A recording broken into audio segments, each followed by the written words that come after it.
Hi, this is Chacha with Change Home Mortgage, and I'm here with Garrick with eXp Realty. We are here today to give you some real estate updates and answer questions you may have. And today, the big question is how to win an offer in this hot real estate market. And the market is absolutely hot for the fall and winter. Going into November and December, we figured that most people will be taking the break until January and February. But in fact, listings are seeing anywhere from 10 to 30 offers.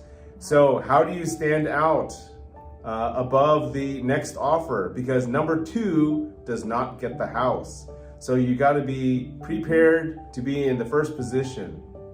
So number 1, not only do you got to get pre-approved, you should get underwriting approval. So that way you know your full financial situation going into the purchase without having to hiccup on finding finding documents, finding bank statements, where's your money coming from, where's the stock market going.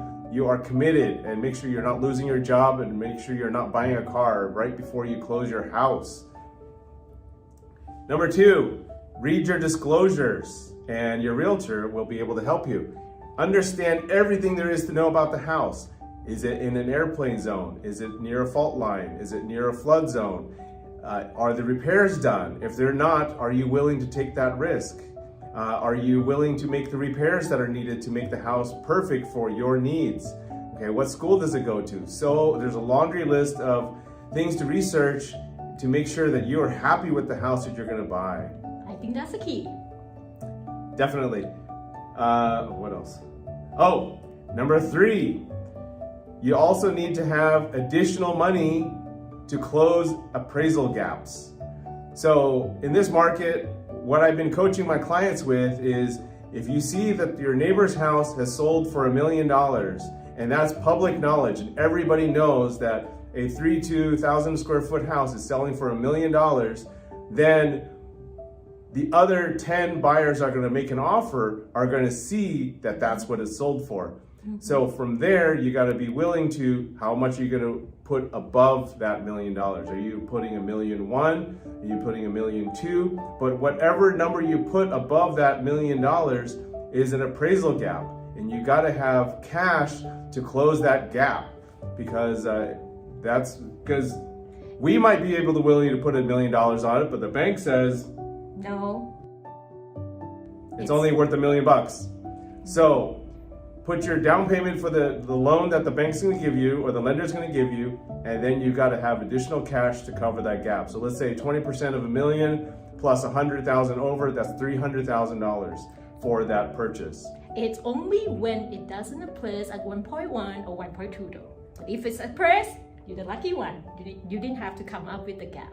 Definitely. So we, as a realtor, we look at all the scenarios of what is possible to happen so that there's no surprises during the escrow period. We don't want you to scramble and say, oh my goodness, where am I going to find another $50,000? Can I call Aunt Joe? Can I call Grandma to give me a loan? Sorry, not a loan, but a gift. So that's embarrassing when we're stuck with those situations, and you have to be prepared.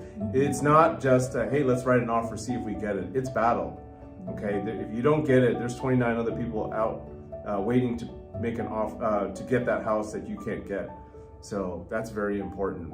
And then once we're in contract, it should be pretty straightforward because we've already gone through the disclosures. We know everything about the house. The loan is all set to go, and it's just a matter of finishing up that loan process and getting that clear to close and sign the loan documents. That sounds very easy. So what I got from you is, first thing, you have to be prepared with the pre-approval. And actually, best yet, you have to get an underwriting approval, not just pre-qualification or pre-approval. Second, I think it's a great part, getting the disclosure, understand it so well. And third is that you will need to understand that in this market, there could be money that you have to come up for the appraisal gap. I think that's great, but all this I think has to come from a very experienced realtor who start you with the right mentality, information, and process just like what Gary just told you. I think that sounds a wonderful way to win an offer in this very hot market. Anything else? Work with a well-networked agent, because at the same time that the buyers and sellers are competing with each other, we're also cooperating with each other to make sure the deals close. We don't write offers just for the sake of writing offers. We help buyers get into houses that they can get into, and we try to make sure that all deals close. That is the whole point of the transaction. Because if it doesn't close, it's time wasted on both sides. So find yourself a winning team. That's wonderful. We are here. If you have any real estate questions, call him or me. The information is right there for you. We are here to help. Looking forward to helping you guys. Have a great day. See you soon.